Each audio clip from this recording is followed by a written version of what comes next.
Hi guys, welcome back to another video. Second one I'm filming today. Today is November 10th. I just finished talking about the movie It Follows. Now, I've just finished today The Myth of Sisyphus by Albert Camus. This book has been recommended to me by a number of people, and especially recently on Twitter. I like Camus. I read one of his books during my undergrad in existentialism class.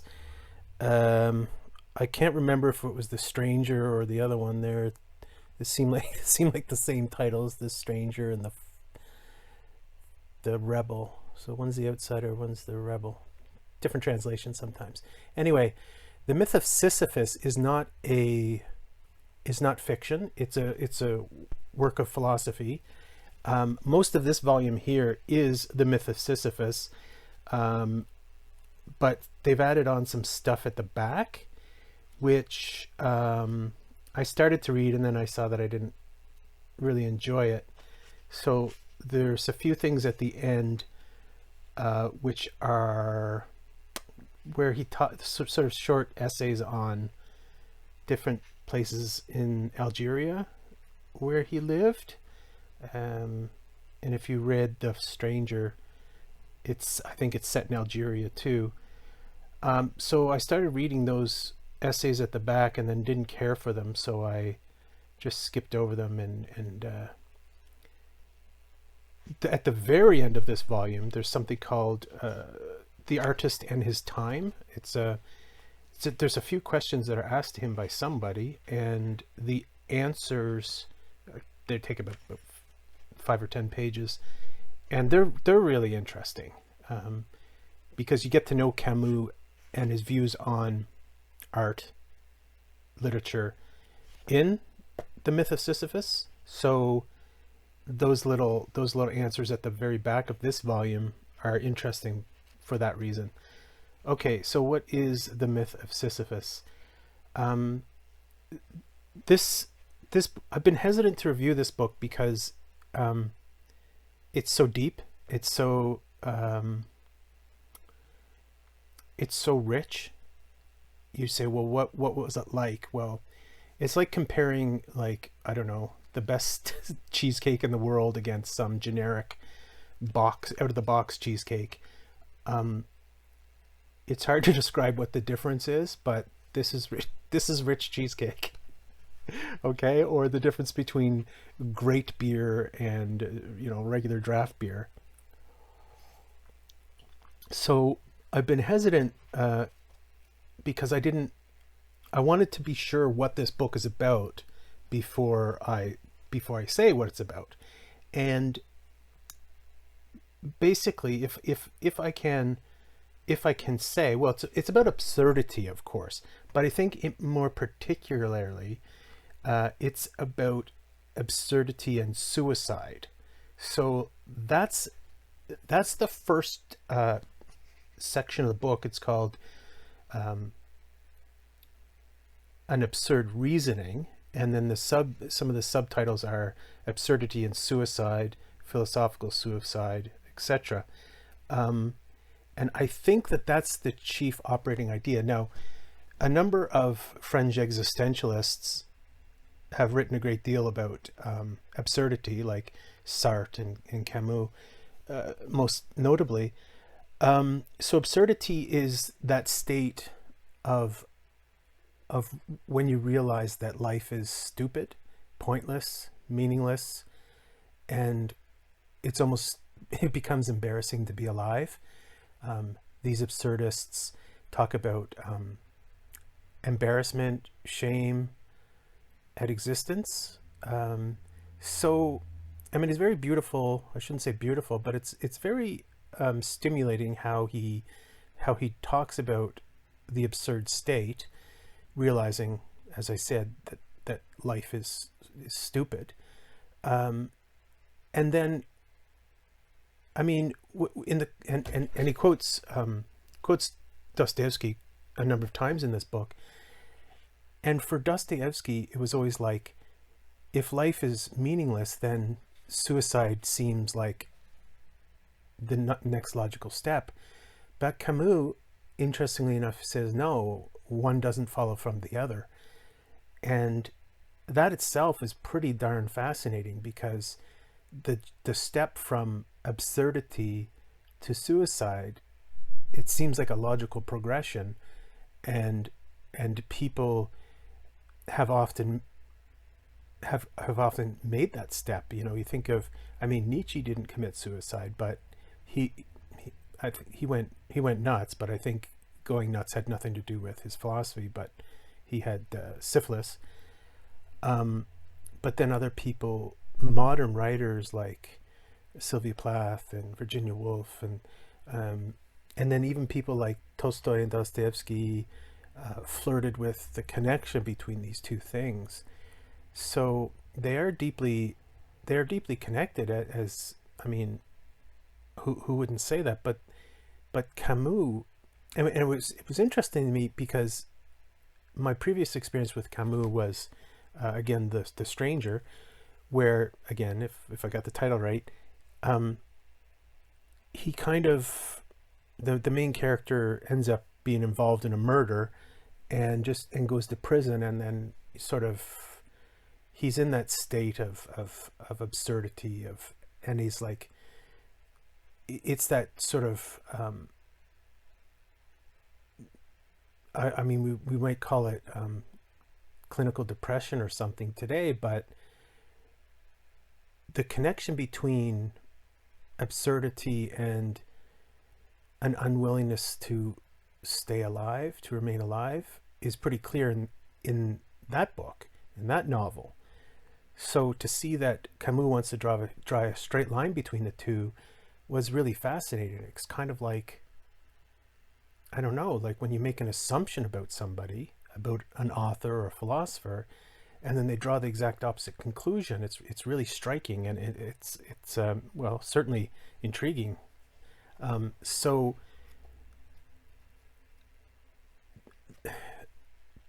every one of these pages is very dense. There's very dense thoughts, and as I said to somebody already on Twitter, every page is quotable. It's full of all these amazing phrases and summaries and pithy statements that the whole book deserves to be really scrupulously studied, and I will definitely read it again. Some other highlights for me was so after Dostoevsky, and he has a really cool chapter on Kirillov. Is that his name, Kirillov? Who is one of the characters in Dostoevsky's Demons? Oh yeah, Kirillov, who is a character in Dostoevsky's Demons who simply says that he's going to kill himself at some point, right? So he's an anarchist or one of these people who, he's in a state of absurdity. But the very interesting thing in this case to Camus is that this choice that Kirillov makes is very deliberative. It's not rushed, it's not passionate, as for instance is Werther's in The Sorrows of Young Werther of Goethe. It's an act of defiance. Being in a state of absurdity requires an act of defiance. And yet rushing into suicide is not an act of defiance. It's still a kind of slavery to the power of the world. And in this case, a suicide is powerless to resist the world's meaninglessness. And so for Camus, that is not the act of a philosopher. And the reason why he calls it the myth of Sisyphus is basically the last thing he talks about in this book, in a short chapter, and Sisyphus, of course, is condemned to an absurd fate. He's condemned to push this rock up a hill every day or whatever, and it rolls back down, and then he has to go about it again. But Camus looks at that and says, it looks like a kind of slavery to persist in that existence, but in fact, it's an act of defiance. And to keep going is an act of defiance against fate or against the nature of the world such as it is. So that's why he looks and centers this discussion on that myth, on that story of Sisyphus. Because if anyone had a pointless life, it was Sisyphus, right, in that case. And it's his interpretation of the myth is very interesting and certainly worth looking at. And I mentioned he talked about Dostoevsky's character Kirillov, but he also looks at Don Juan and has a chapter on, it's called Don Juanism, which is really interesting as well. And when you think of Don Juan, you think he's a slave to his passions and that's absurd and all that, but he has an interesting interpretation of that as well. I especially liked his comments on art and literature. He has a chapter called Drama and another chapter called Ephemeral Creation. And there's an appendix to this work, which I think is the exact essay I already discussed when I looked at the book of essays on Kafka. So Hope and the Absurd in the work of Franz Kafka. I think it's the very essay that appeared in that other book that I read. And that appendix, as well as the chapters Ephemeral Creation, Drama, and again those few questions at the very end of this book called The Artist and His Time, these were especially interesting to me in terms, as you know, my writing projects on how authors understand their creative work. And in this, it's Camus talking about how absurdity is reflected in creativity. He talks about actors, but he also talks about writers and so on as well. And I found those passages particularly intriguing, and again, I'll study them very closely when I try to go and incorporate his reflections into my book on the topic. So again, the myth of Sisyphus is fascinating, and the fact that a serious and pessimistic philosopher like Camus can at the same time say suicide is not the answer is interesting. Because remember, I reviewed the book on Schopenhauer last week, and Schopenhauer thought suicide was just great, right? And he made a reasoned defense of suicide. Schopenhauer is a very pessimistic writer, and existentialists generally don't have a problem with suicide, but that Camus did is extremely intriguing. And I think ultimately this book forces us to go back and reappraise or try to understand what absurdity is in the first place, right? So if you reached a wrong conclusion about suicide, then one of your premises was wrong, right? One of your premises was wrong. And so what else have you misunderstood about absurdity? What does it mean when you realize life is pointless? What does it mean? That's the point of this book. Again, it's an intimidating book because I feel like I'm looking at a great work of art and I don't quite get it.